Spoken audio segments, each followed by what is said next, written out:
بسم الله الحمد لله والصلاة والسلام على رسول الله يا عباد الله وفروا إلى الله ود باري الله باري وشوي ود يا خيرا وندموش اهتوشي ودا الله سبحانه وتعالى النشش أين المفر كالله انجي ليلا مششا يتال لنانو الله سبحانه وتعالى بقرآن وستم ففروا إلى الله إني لكم منه نذير مبين ودا الله سبحانه وتعالى ششو كالله سبحانه وتعالى قطعت يا الله سبحانه وتعالى بلا مصيبة ግልጽ የሆነ ወደ እናንተ እንዳይመጣባችሁ አስጠነቅቃችኋለሁ የሚል መልእክትን አላህ ያስተምረናል። ናም ይህ ቁርአን አንቀጽ ማስጠንቀቂያ ብቻ አይደለም ወይ መገሰጫ ብቻ አይደለም። ወደ አላህ መሸሽ ራሱን የቻለ ዒባዳ ነው። የዒባዳ ዘርፍ ነው። የአምልኮ ዘርፍ ነው። እያንዳንዳችንን ተገብር የሚገባ የሆነ ዒባዳ ነው። ብዙ ሰዎች የዘነጉት ብዙ ሰዎች ችላ ያሉት ግን በጣም ምርጥና ጥሩ የሆነ የዒባዳ ዘርፍ ነው። ውድ ወንድሞች እህቶች፣ ሁላችንም ዱንያ ላይ ስንኖር የምንሸሽበት አካል አለ። ማለትም የሰው ልጅ ዱንያ ላይ ሲኖር በራሱ የተብቃቃ አይደለም። ሁላችንም ምስኪኖች ነን። ሁላችንም ፈቂሮች ነን። አላህ ሱብሓነሁ ወተዓላ በቁርአን ውስጥ እንደተናገረ ያ አዩሃ ናሱ አንቱሙል ፉቀራኡ ኢለላህ፣ እናንተ ሰው ልጆች ወይ እናንተ ሁላችሁም ከአላህ ከጃዮች ናቸው። ሁላችንም ፈቂር ነን። ሁላችንም ደካማ ነን። ሁላችንም ከአላህ ከጃይ ነው። ወላሁ ወልገኒዩል ሐሚድ፣ በራሱ የተብቃቃ ሁሉ ነገር ያለው ከማንም የትኛው ፍጡር ምንም ነገር ማይከጅል ማይፈልግ የሆነው አላህ ሱብሓነሁ ወተዓላ ብቻ ነው። ከዛ ውጭ ያለ ፍጥረታት በሙሉ ከአላህ ከጃይ ናቸው፣ ከአላህ ፈላጊ ናቸው። ታዲያ ውድ ወንድሞች እህቶች፣ እኛ ዱንያ ላይ ስንኖር በራሳችን የተብቃቃን አይደለም። ብዙ ሐጃዎች አሉብን፣ ብዙ ጉዳዮች አሉብን። ለሚገጥሙን ሐጃዎችና ጉዳዮች መፍትሄ ፍለጋ ወዴት ነው የምንሄደው? ፈፊሩ ኢለላህ እንዳለው አላህ ወደ አላህ ነው የምንሸሸው? ጉዳያችን ሐጃችን እንዲያሳካልን ወደ አላህ ነው የምንሸሸው ወይስ ከአላህ ውጭ ወደሆነ መሸሻ ነው የምንሄደው? ከሁለት አንድ መሆኑ አይቀርም። በቃ ማንኛውም ሰው ወይም ወደ አላህ ነው የሚሸሸው ወይም ከአላህ ውጭ ወደሆነ አካል ነው የምንሸሸው። የምንሸሽበት ጉዳይ ምንነቱ አልተነገረም ቁርአን ውስጥ። ለምን?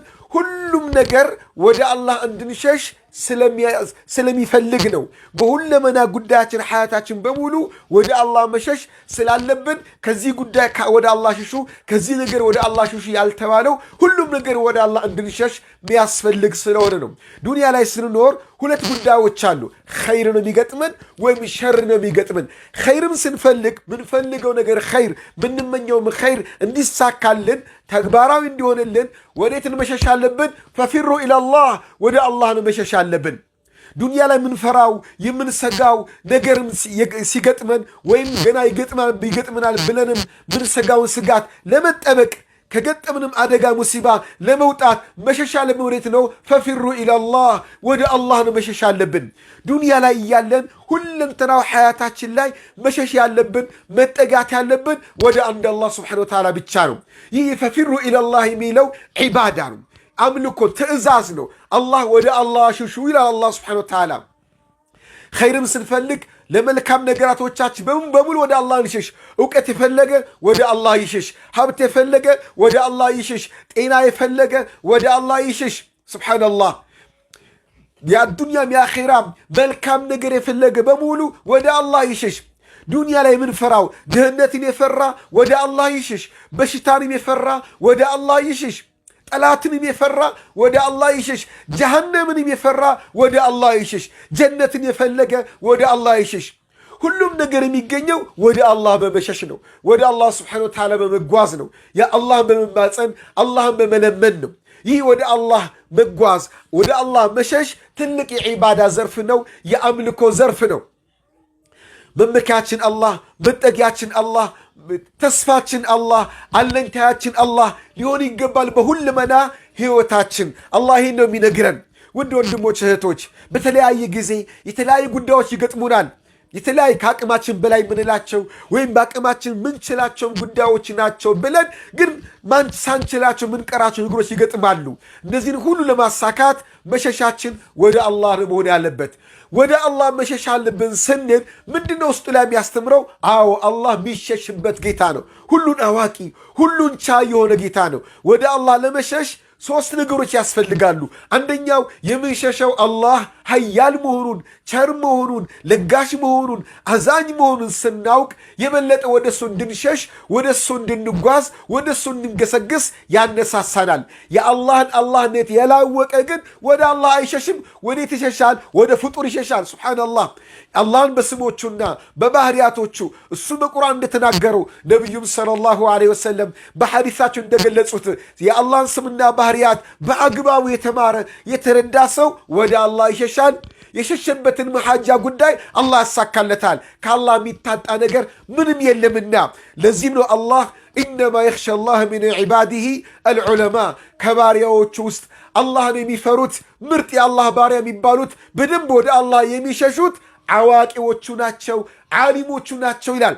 ሐታ በሰውኛ እንኳን አስተሳሰብ ብንመለከት የሆነ የምትፈልገው ሐጃ ሲገጥምህ ወዴት ነው የምትሄደው? ሐጃይን ያሳካልኛል ብለህ ወደ ገመትከው ወደ አወቅከው አካል የምትሄደው፣ ወደ ማታውቀው አካል አትሄድም። ስለ አላህ ያለን እውቀት ሰፊ ከሆነ ወዴት ነው የምንሄደው? ወደ አላህ ነው የምንሄደው። የሆነ ሙሲባ አደጋ ደርሶብኛል፣ ደርሶብኝን አደጋ ይታደገኛል ብለህ ወደ ምታውቀው አካል ነው የምትሄደው፣ ወደ ማታውቀው አትሄድም።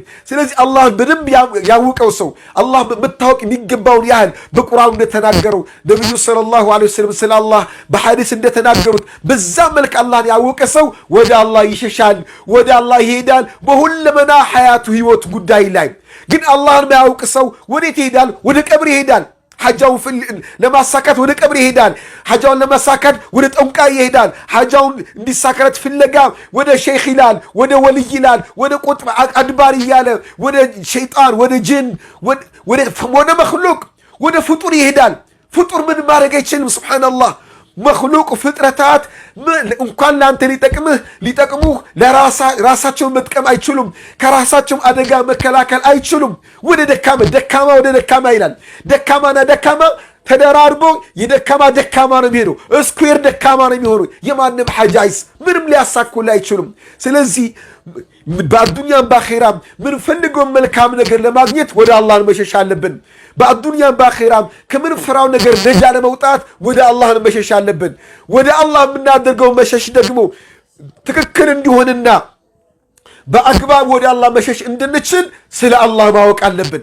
ስለ አላህ መማር አለብን። ስለ አላህ የተናገረውን እንጂ የአላህ መልእክተኛ ረሱል ሰለላሁ ዐለይሂ ወሰለም የተናገሩትን እንጂ ሰው የሚናገረው መስማት የለብም። አላህ ማለት እንደዚህ ነው፣ አላህ ማለት እንደዚህ ነው የሚል ሰው መስማት የለብህም። መስማት ያለብን አላህ የተናገረውን ነብዩ የተናገሩትን ብቻ ነው መሆን ያለበት። እውነቱ እሱ ብቻ ስለሆነ ነው። ከዛ ውጭ ሰው ስለ አላህ የሚናገረው ግምት ነው፣ መሰለኝ ነው፣ መላምት ነው። የሰው ልጅ ሊሳሳት ይችላል። የሰው ልጅ ሊረሳ ይችላል።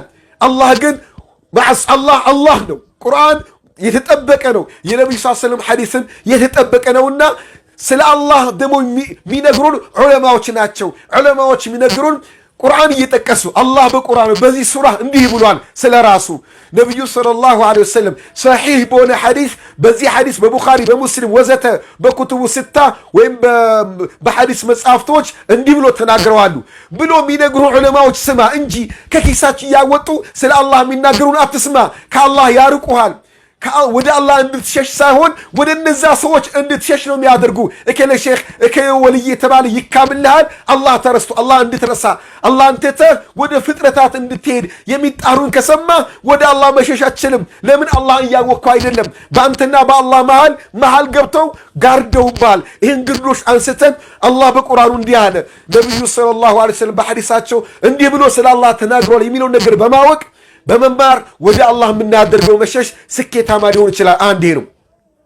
ሁለተኛ ወደ አላህ ለመሸሽ የአላህን መንገድ ማወቅ አለብን። መንገድ ላይ ነው ወደ አላህ ሲሸሽ። እንዴት ነው የሚሸሽ? መንገድ አለው።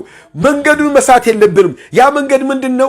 አላህ ያዘዘንን መታዘዝ፣ አላህ የከለከለንን መከልከል። ይህን ስንተገብር ወደ አላህ የምናደርገው መሸሽ ትክክለኛ መንገድ ይሆናል ማለት ነው። ወደ አላህ የምናደርገው ጉዞ ትክክለኛ ይሆናል። አለበለዚያ መንገድ የሳተ ባቡር እንሆንና እንገለባበጣለን፣ አደጋ ላይ እንወድቃለን መስመር ከለቀቅን። ያ ምንድነው? ኢትባዑል ኪታብ ወሱና፣ ቁርአንና የነብዩ ሱና ብቻ መከተል ነው።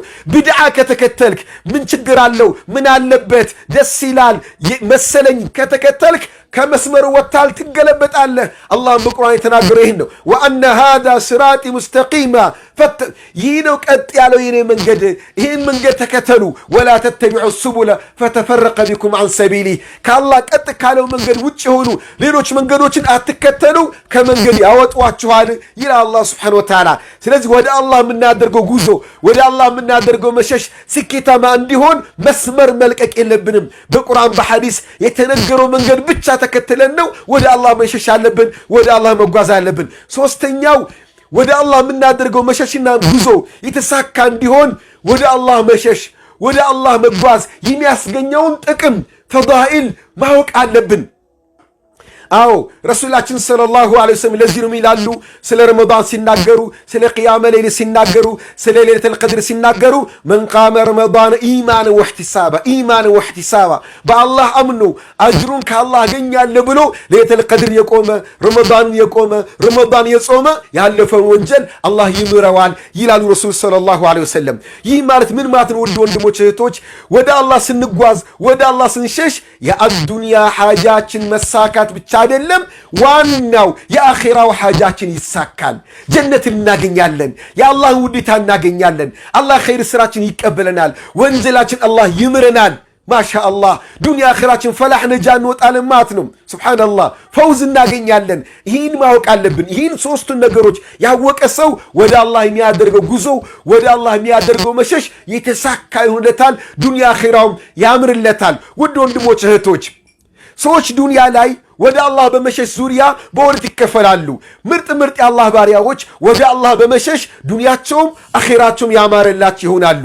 አላህንም አያውቁና ከአላህ መንገድ የወጡ ሰዎች ወደ አላህ መሸሽ ሲገባቸው ወደ ፍጡር ስለሚሸሹ ወደ ቀብር፣ ወደ ጅኒ፣ ወደ ጠንቋይ፣ ወደ ድንጋይ ማምለክ፣ እንጨት ማምለክ፣ ስዕል ማምለክ፣ ቅርጽ ማምለክ፣ ቀለማትን ማምለክ፣ ሰውን ማምለክ፣ ፍጥረታትን ማምለክ ወደዛ የሚሸሹ ሰዎች ዱንያቸውም የጨለመባቸው ይሆናል፣ አኺራቸው ደግሞ ድርብርብ ጨለማ ይሆንባቸዋል፣ ይከስራሉ። ስለዚህ አንተና እኔ ከየትኛዎች ነን? ወደ አላህ በመሸሽ እድለኛ የሆኑ ህይወታቸውን ካሳመሩት ነን ወይስ ወደ ፍጥረታት በመሸሽ ዱንያ አኺራቸውን ካበላሹት ነን የሚለው ራሳችን መጠየቅ አለብን። የሰው ልጅ ከሁለት አንዱ አይቀርም። ወይም ወደ አላህ የሚሸሽ ነው ወይም ወደ ፍጥረታት የሚሸሽ ነው። ከሁለቱ ውጭ መሆን አይቻልም። ከየትኛው ነው እኛ ብለን ራሳችንን ጠይቅም ይገባል ነው። ውድ ወንድሞች እህቶች፣ ወደ አላህ የምናደርገው መሸሽ በጊዜ መገደብ የለበትም፣ በቦታ መገደብ የለበትም። ሁልጊዜም ወደ አላህ መሸሽ አለብን። ሙሲባ ሲመጣ፣ በላ ችግር ሲመጣ ብቻ አይደለም ወደ አላህ መሸሽ አለብን። ኸይርም ነገር ስናገኝ፣ ጥሩም ነገር ስናገኝ ወደ አላህ መሸሽ አለብን። ሁሌም ወደ አላህ መመለስ አለብን። ያለ አላህ ማን አለን? ማንም የለንምና ሁሌም ወደ አላህ እንሸሽ እላለሁ። ፈፊሩ ኢለላህ ሁላችሁም በሁሉም ቦታ ሁልጊዜም ወደ አላህ በመሸሽ ዱንያ አኺራችን እናሳምር። ወቢላሂ ተውፊቅ ወሰለላሁ ወሰለም ዐላ ነቢይና ሙሐመድ ወዐላ አሊሂ ወሰሕቢህ ወሰላሙ ዐለይኩም ወረሕመቱላሂ ወበረካቱህ።